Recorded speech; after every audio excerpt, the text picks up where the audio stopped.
የኢትዮጵያ አየር መንገድ ወደ እስራኤል መዲና ቴል አቪቭ የሚያደርጋቸውን በረራዎች መሰረዙን አስታውቋል። የፌንቴክ ኢንቨስትመንት ስራ አስኪያጅ በከባድ የማታለል ወንጀል መከሰሳቸው ተሰምቷል። በአዲስ አበባ የፌንቴክ ኢንቨስትመንት ስራ አስኪያጅ የሆኑት ዳንኤል ዮሐንስ ከ600 ሚሊዮን ብር በላይ በማጭበርበር ወንጀል ክስ መከሰሳቸው ተሰምቷል። በዝርዝር እናየዋለን። ኢራን በድሮኖችና ክሩዝ ሚሳኤሎች በኩዌት ሙባረክ አልካቢ ወደብ ላይ ጥቃት መፈጸሟ ተሰምቷል። በሌላ ዜና የእስራኤል ዋና ተቃዋሚ መሪ ስትራቴጂ የሌለውን ባለግዙፍ ግንባር ጦርነት ነቅፈዋል። ጤና ይስጥልኝ ክቡራንና ክቡራት የቻናሌ ቤተሰቦች፣ ለሰዓቱ ያዘጋጀኋቸውን አጫጭር ዘገባዎች ወደ እናንተ ይዤ ቀርብ ያለው እስከ ፍጻሜው ድረስ እንድትከታተሉኝ በአክብሮት እየጋበዝኩ፣ ለቻናሉ አዲስ ከሆናችሁ ሰብስክራይብ፣ ላይክ እና ሼር ማድረግ እንዳይዘነጋ። ወደ ዝርዝር ዜናዎች አልፋለሁ። የኢትዮጵያ አየር መንገድ ወደ እስራኤል መዲና ቴል አቪቭ የሚያደርጋቸውን በረራዎች መሰረዙን አስታውቋል። የኢትዮጵያ አየር መንገድ በእስራኤል ያለውን ወቅታዊ ሁኔታ ተከትሎ ሚያዝያ 7 እና 8 ወደ ቴል አቪቭ የሚደረጉና ከዚያ የሚነሱ በረራዎችን ለተወሰነ ጊዜ መሰረዙን ባወጣው መግለጫ አስታውቋል።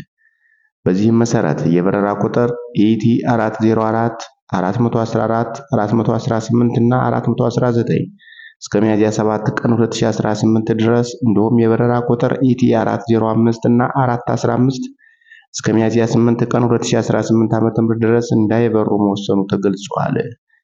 አየር መንገዱ በበረራ ስረዛው ምክንያት ጉዟቸው ለተስተጓጎለ መንገደኞች በጉዞ ወኪሎቻቸው በኩል ወይም የጥሪ ማዕከል በማነጋገር የበረራ ቀናቸውን እንዲያስቀይሩ ወይም ገንዘባቸውን ተመላሽ ማድረግ እንደሚችሉ መልእክት አስተላልፈዋል። የፊንቴክ ኢንቨስትመንት ስራ አስኪያጅ በከባድ የማታለል ወንጀል ተከሰዋል። በአዲስ አበባ የፊንቴክ ኢንቨስትመንት ስራ አስኪያጅ የሆኑት ዳንኤል ዮሐንስ ከ600 ሚሊዮን ብር በላይ በማጭበርበር ወንጀል ክስ ተመስርቶባቸዋል።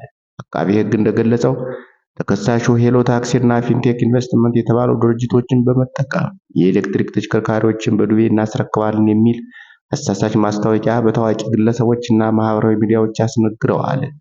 ተከሳሹ ከ5000 በላይ ተመዝጋቢዎችን ለቅድመ ክፍያና ለምዝገባ በሚል ከፍተኛ ገንዘብ እንዲከፍሉ ካደረጉ በኋላ መኪኖቹን ሳያስረክቡ ድርጅቱን ዘግተው መሰወራቸው በክሱ ተመልክቷል።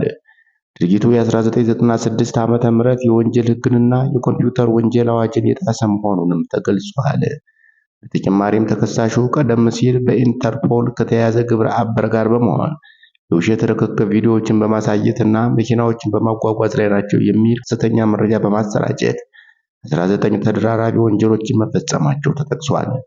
ጉዳዩን የፌዴራል ከፍተኛ ፍርድ ቤት ልደታ ምድብ ሁለተኛ ልዩ ወንጀል ችሎት እየተመለከተው ይገኛል።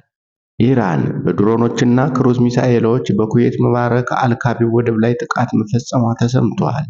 የኩዌት ባለስልጣናት በሀገሪቱ መሰረተ ልማት ላይ ሌላ ጥቃት እያደረሱ ይገኛሉ። ይህ ጥቃት በቡቢያን ደሴት ላይ በሚገኘው ሙባረክ አልካቢር ወደብ ላይ ያነጣጠረ ነው ተብሏል።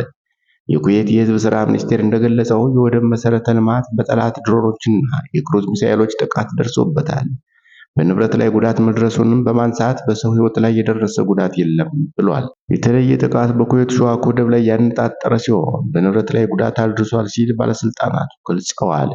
በሌላ በኩል የሳውዲ አረቢያ መከላከያ ሚኒስቴር 6 የባላስቲክ ሚሳኤሎች ወደ ሪያድ አካባቢ መተኮሳቸውን አስታውቋል።